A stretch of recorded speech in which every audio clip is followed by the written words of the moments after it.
Hello, this is Jason Thompson of Emergency Products and Research. I'm coming to you today from Mohegan Sun Casino and Resort in Connecticut.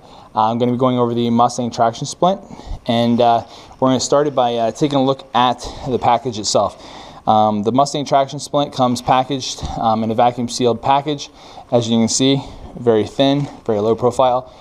For those who are concerned about cube size and weight, you will be very happy with this. Inside the Mustang traction splint packaging, you'll find a set of 3 quick crevettes. It comes with a belly band around it.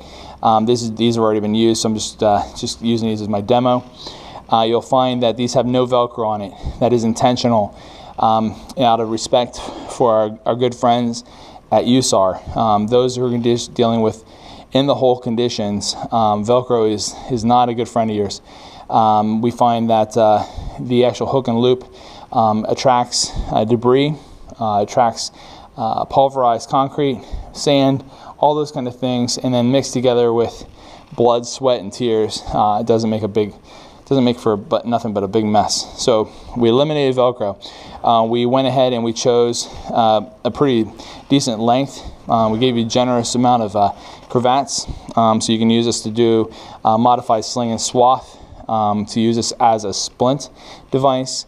Allows you to also achieve buddy splinting of the legs after you do traction.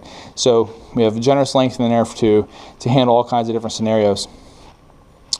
We have the poles themselves, the pole itself. So you can see it is a collapsible pole.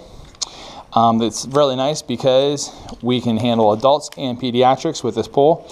You'll see that this end has half sections, 2 half sections to accommodate a range of lengths. So the next most technical part of the product is the traction harness. This traction harness, you can see it has a pouch. This is where it's a receiver for the pole. You'll see that we'll extend that all the way out once we're ready to apply traction. It has a nice finger loop. Put your finger through there and you can pull, and that's how you pull traction. This is another metal D-ring that goes around the extremity, and this becomes the support for the traction itself. Okay, this is the anchor harness. Again, you'll see there's the familiar pouch. In your case, you'll have 2 pouches. We put the 2 pouches on there so you do not have to worry about the orientation of these pouches. So that is critical when you're thinking about saving time and getting things done. You don't have to worry about taking this back off and flipping it around. We went ahead and thought about that for you, so don't have to worry about orientation. Again, you'll see the familiar metal D-rings and also a loop for a finger pull. And that is everything. What we're going to do now is let's talk about a little bit of our patient.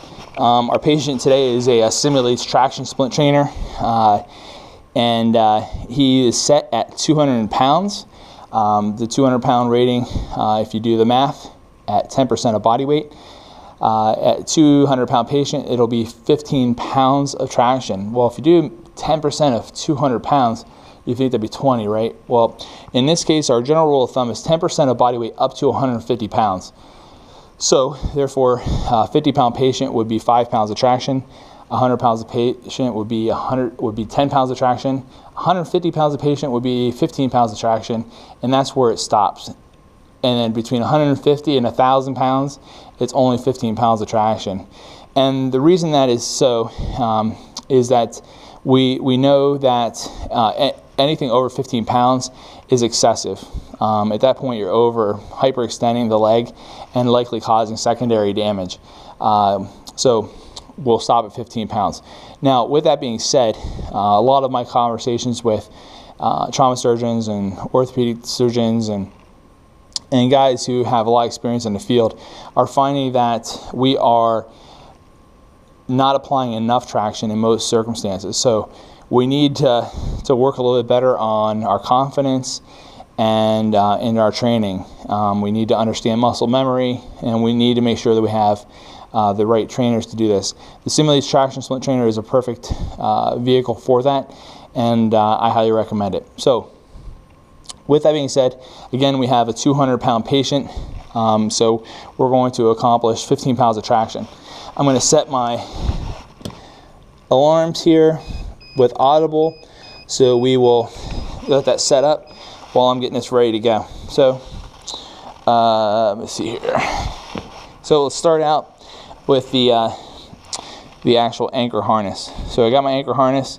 The best thing I find about the anchor harness is I like this section of the product to go over the extremity. When you do it this direction, it tends to get this section gets underneath the extremity, and that can be a hassle. So go ahead and slip this up under the foot, and then I'm going to walk this under the heel.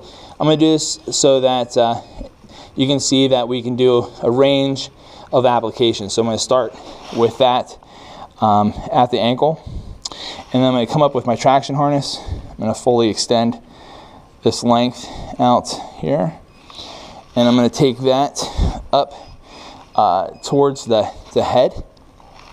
And again, this pouch should be facing in towards the body in this application. I'm going to put this up under. I'm going to walk that under my leg, walk that up high, and I'm going to go ahead and walk this through my D-rings.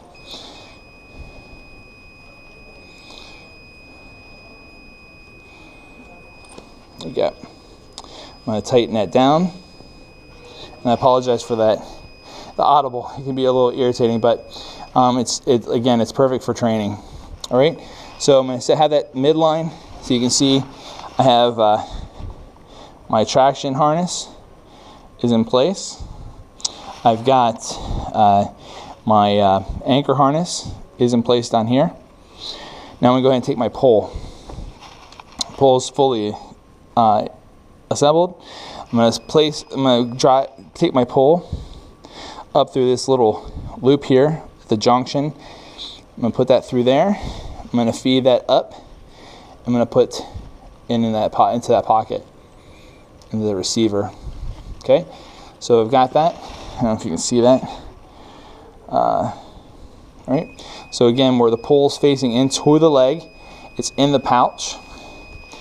We've got it through this loop here, and now we're going to come down to the anchor harness. I'm going to feed that through into that pouch. All right, so we've got that fed in there, and once that's fed into that pouch, I'm going to take this and tighten that down. And again, it's a lot easier when this is over the leg. All right, so I've got that cinched down real good. Come up here, take the slack out of my my traction harness. Now let's go ahead and go to cravats. So I messed these up a little bit when I was down and showing you. So let me put these back together real quick. All right. So I'm going to slide this up under the knee.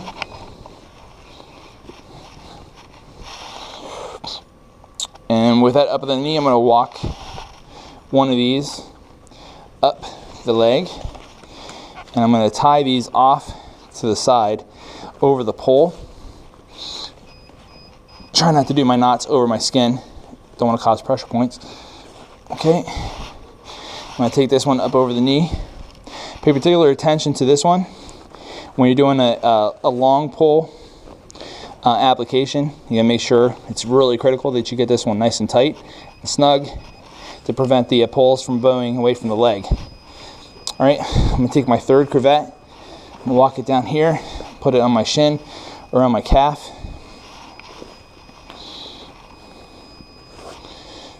Again, I'm gonna put that over the pole so I don't cause a pressure point on my skin. All right, so with that, we've got everything pretty much in place. We've got my anchor harness, traction harness, I've got my 3 cravats, I've got my pole in place. At this point, let's go ahead and come down here. All right, I found that one of the best ways of achieving traction and monitoring my patient is I essentially straddle the leg, and I'm going to try and show that to you here, so please bear with me. So there's my foot. Let me get my badge out of the way here. All right, so there's my foot. I'm gonna straddle my foot, right? And now I can reach back behind my leg. There's my hand. And I can check PMS. I can check my pulses, I can monitor motor, and I can check sensory. Then I bring my legs together and sandwich that foot. So you can make sure that you're going to keep that leg nice and straight as you pull traction. Now, if you look up this way, you can actually see the traction harness up there. So I'm going to reach up to there. I'm going to grab the traction harness, put my finger through that loop, and then I'm going to put my hand up on this. I'm trying to do this with that GoPro, so it's a little tricky so you guys can see it. So, alright, so now I'm going to sandwich the legs, pinch them between my legs, his leg between my legs, and I'm going to pull traction. Now, if you watch this crease right here on the trainer, hopefully you'll be able to see myself a little bit better. Okay, so there's my crease. Let me see if I can find a marker. Actually, let's use one of these quick cravats. So I'm going to place this quick cravat on the leg, and you can actually understand when I talk about pulling traction. All right, so now I'm going to pull my finger through the loop. I'm going to put my hand for balance and stability up on the pelvis and the abdomen, and at this point I'm going to go ahead and start to pull traction. You can see my finger up here in the loop, and I'm going to be pulling down. Again, watch where my quick cravat label goes as I pull, snug down. So now I'm snug, I'm ready to start pulling, and I'm going to pull until my trainer says that I have achieved 15 pounds of traction, which should be here in a moment. There we go. So I've actually achieved 15 pounds of traction with that, and you can see how much distance that was. So again, understanding the anatomy and the physiology of this whole thing, the goal is that we take, this is, let's do it this way so you can kind of see. All right, so we take the bone, right? So this is the bone here, right? Okay, so we take that bone, that's fixed, and this bone is overlaying like this. This is steady and fixed. This bone we're gonna take and we're gonna pull it down with the goal of actually pulling it past the other bone. So we've actually taken them off and we're stabilizing them with traction, and then we go ahead and immobilize the leg in this position. This will allow, once they get to the hospital, so that they can then go ahead and treat that reduced fracture. They'll probably get in there and clean that up real good, and then they'll most likely put some pins across, and then also put that patient back into some form of traction in the hospital, where they'll stay until the healing process is taken over. So that is the Mustang traction splint, and in a typical application for femur, mid-shaft femur fracture. So I hope that is helpful. Again, what we're going to do now is, you want to make sure we don't forget is to go ahead and check, reassess PMS, pulse, motor, and sensory, to make sure that we had improvement, or did we not have improvement. Either way, go ahead and note it. Again, Mustang traction splint. I hope that you guys found this helpful. My name is Jason Thompson with Emergency Products and Research. If you have any questions or suggestions, contact me at jasont, JASONT, at epandr.com. You can reach me in the office at 610-357-3226 or 330-673-5003. Thank you very much, and I hope you have a great day.